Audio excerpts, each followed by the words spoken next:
So, dosto, I'm guessing that your social media feed must be filled with spoiler-filled reviews and discussions regarding Dhurandhar Part 2, The Revenge. So much so that I don't think I need to edit this video for you to get an idea of what I'm talking about. So, I am just here to share my opinion and also call out the people who I think gave a very picky review on Dhurandhar. But at the end of the day, this video is just for entertainment and I don't mean to offend anybody. So let's get started. Now, if you guys think that Akshay Khanna was terribly missed here, let me tell you that it's not fair for you guys to compare Major Iqbal to Rahman Dakayat because these people are different individuals and they played different roles in Hamza's story. Major Iqbal was the main antagonist who was supposed to go toe to toe with Hamza, which is the reason he gets a backstory, and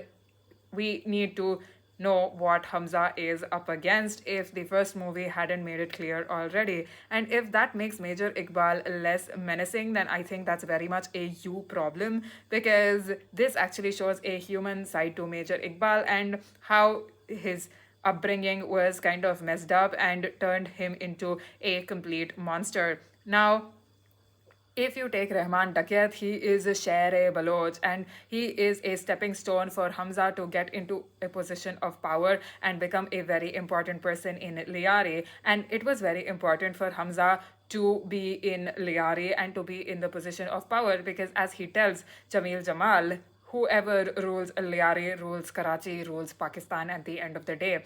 And if you guys thought that the second half of Dhurandhar was too fast paced and too rushed, of course it was, guys. What do you think? This is not a scene on a manga, okay? You can't expect Aditya Dhar to be like Mappa Studios and keep his cast and crew trapped forever to actually flesh out characters just for your satisfaction, okay? We should be happy that he provided us closure and in a very grand way too. So if you guys think that, oh, I think part 2 should just be about Jaskirat's backstory and just eliminating these set of people, then no, guys, I think Jaskirat's backstory was simple enough and effective enough to drive his motivation to complete Mission Dhurandhar. And also the supporting cast did a phenomenal job at this. And also, I think that if you had an opinion about Modi being whitewashed here, then also it is very subjective because here demonetization is shown from the terrorist point of view and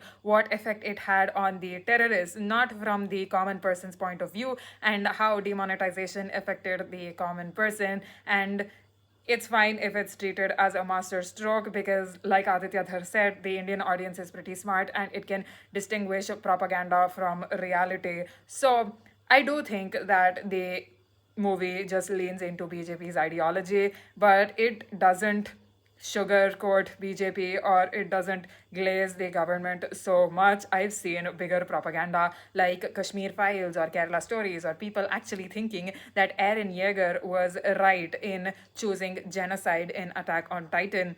And also, I just think that the sequence where Jamil Jamal is like, okay, it is fun to keep Dawood Ibrahim as this disabled creep rather than eliminating him actually made sense because at the end of the day, Jamil Jamal is a spy and I don't think he has enough resources to eliminate Dawood Ibrahim silently without sparking a huge uprising. And if he managed to eliminate Dawood Ibrahim, then I think the ISI would keep its security tighter and would garner more gruesome terrorist attacks against India, and I don't think our intelligence would penetrate ISI this easily if Dawood Ibrahim was killed by a politician spy, and there would be very strict monitoring further. But I also think that Sanjay Dutt's death was too easy, and I also love the moment where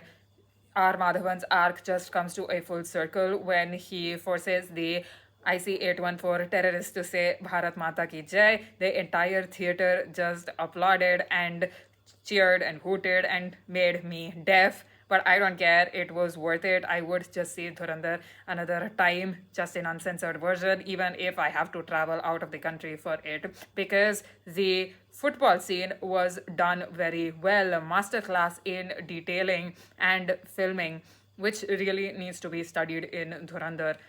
And it may seem very cliche at first when the villain tells the protagonist that they will not give them an easy death and they will make the protagonist suffer as much as possible. I think it is very much in line with Major Iqbal's character, because Major Iqbal trusted Hamza so much, and learning that Hamza was an Indian spy and he was being played all this time obviously hurt him and made him feel like a big fool. So obviously it makes sense for him to hurt Hamza as much as possible and to make him suffer and not to give him an easy death, even though this leads to his downfall and eventual death later.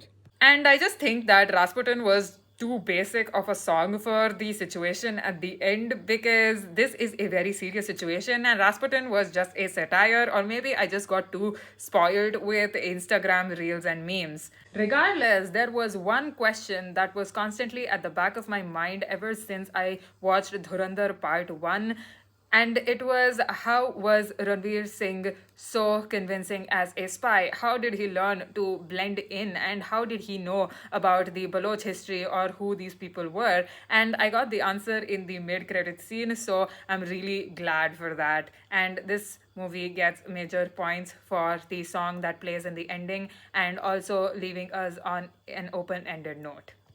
And speaking of open ended stuff, I think that the post credit scene was just added for fun, so it was also open for interpretation. But I think if they continue the Dhurandhar franchise at all, it would just be with a different mission, since Hamza's arc has very much come to a close.